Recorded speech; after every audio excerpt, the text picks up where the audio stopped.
2 ماہ پہلے، اور جب یہ روشنیاں چھٹی تو سامنے ایک خوبصورت وادی تھی، سبز پہاڑوں کے درمیان بل کھاتی نیلی سڑک کسی آبشار کی طرح اونچائی سے نیچے گر رہی تھی۔ سڑک پہ چہل قدمی کرتے سیاح، دکانوں کا رش، اپنا اپنا سامان بیچتے خواجہ فروش، اوپر تیرتے بادل، ان سب سے بے نیاز وہ دونوں سڑک کنارے چلتے اوپر سے نیچے آ رہے تھے۔ فارس نے اپنی بھوری جیکٹ کی جیبوں میں ہار ڈال رکھے تھے، سر پہ پی کیپ تھی اور زمر سیاہ جیکٹ کی جیبوں میں ہار ڈالے، بال ڈھیلے جوڑے میں باندھے، گردن جھکائے، قدم قدم نیچے اتر رہی تھی۔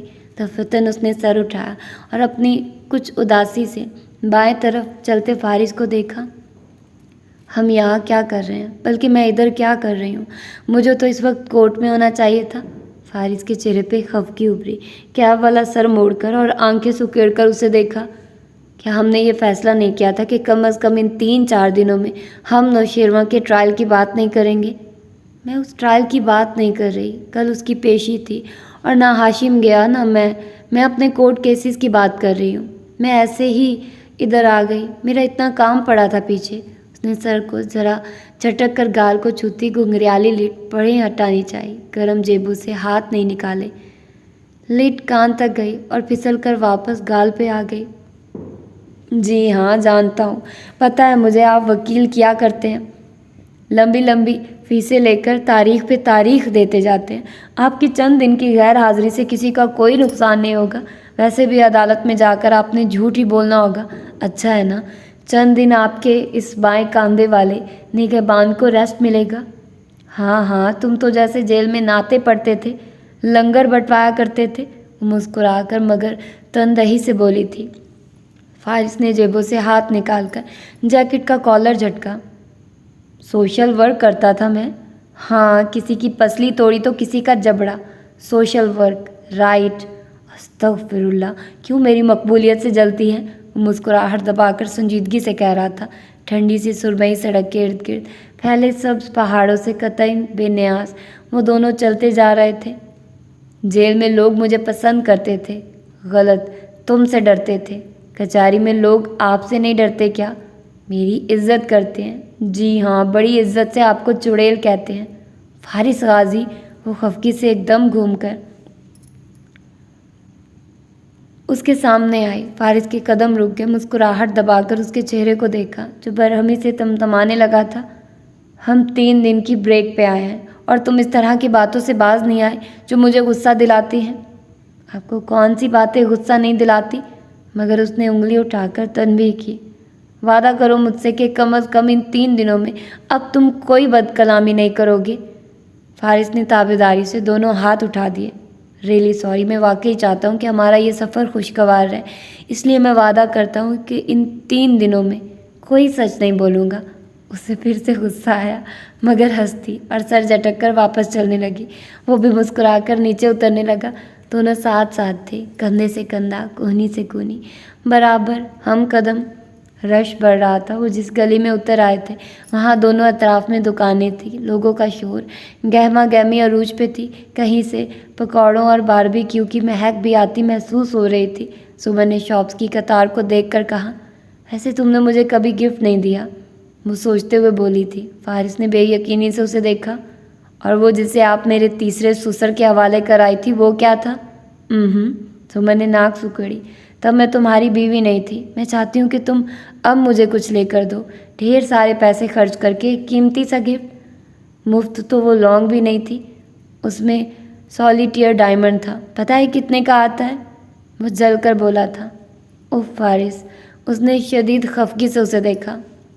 دونوں وادی کے بازاروں کے بیچ میں سڑک پہ آمنے سامنے رک کر کھڑے ہوئے تھے۔